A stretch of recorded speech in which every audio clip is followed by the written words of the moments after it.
Welcome back to another SCP reading, dear researcher.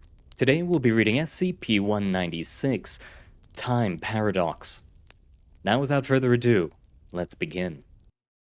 Item number SCP-196, Object Class, Euclid/Keter. Special Containment Procedures. SCP-196 must be kept wholly ignorant of any information regarding the reason for his containment. The subject is to be kept in a 2-room cell inside Site-17. This cell is to be furnished with whatever SCP-196 requests, as long as the request does not show any obvious likely lethal use and does not violate any SCP procedure. Subject must cohabit with at least one member of the site's Level 2 security personnel, who must be armed exclusively with non-lethal weaponry.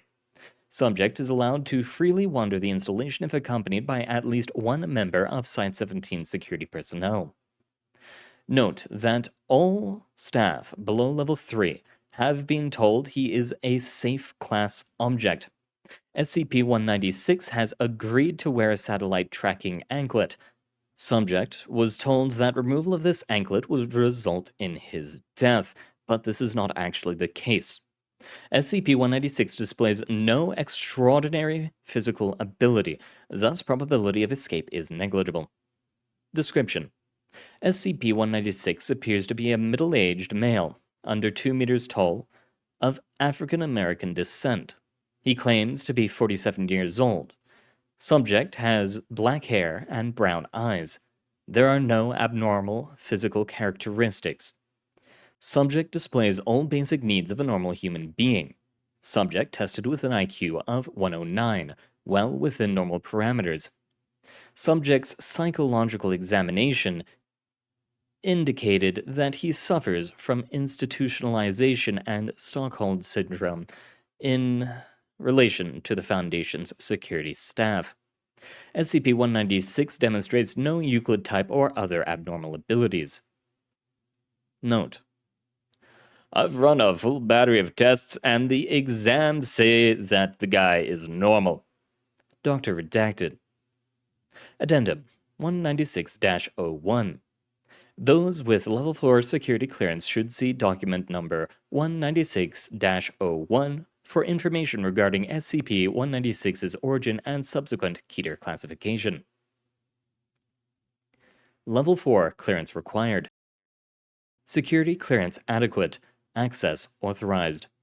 Addendum 196-01, document number 196-01. SCP-196 appeared on a redacted date and time in the early 2000s inside of a redacted site. SCP-196 claims he was recruited in a redacted month almost 10 years later through standard Class D recruitment procedures for testing of a redacted SCP. Subject also claims that his younger self is currently living in another location in a redacted place. Genetic identification checks confirm that SCP-196 has encountered Foundation security personnel in the past in an incident at Site-17 on a redacted date in the 1960s. During that incident, SCP-196 was far older and was killed by SCP security personnel during an attempted break-in at that facility. SCP-196 was, at that time, not known to the Foundation as anything other than a lone human assailant. However, he was found to be carrying a redacted SCP and several purely mundane weapons. While a Euclid-class event of this nature would normally result in an individual being terminated to prevent any potential for a catastrophic paradox, SCP-196's future self is already dead. This means that if he were permitted to die, a catastrophic paradox would occur, damaging or destroying this continuity. SCP-196 must be kept alive until he decides to, and successfully manages to, escape of his own accord, and somehow travels back to experience his own death while carrying a redacted SCP. Note that because of the potential for paradox, SCP-196 must be kept far away from his younger double in the redacted location. Additionally, a covert observation team must be permanently attached to SCP-196's younger self to protect his life. This dedicated security force should otherwise not intervene. Failure to permit the timeline from unfolding naturally could result in damaging or destroying this continuity.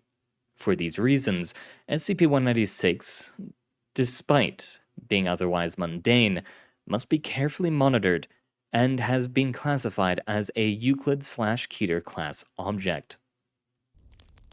Well, normally we just kill these time travelers like that train in, I think, the New York subway. But in this case, we have no choice. He must be kept alive, and I'm sure someone's going to regret that. But thank you very much for coming, dear researchers. It has been an honor reading for you, and I hope to see you next time. Good luck out there.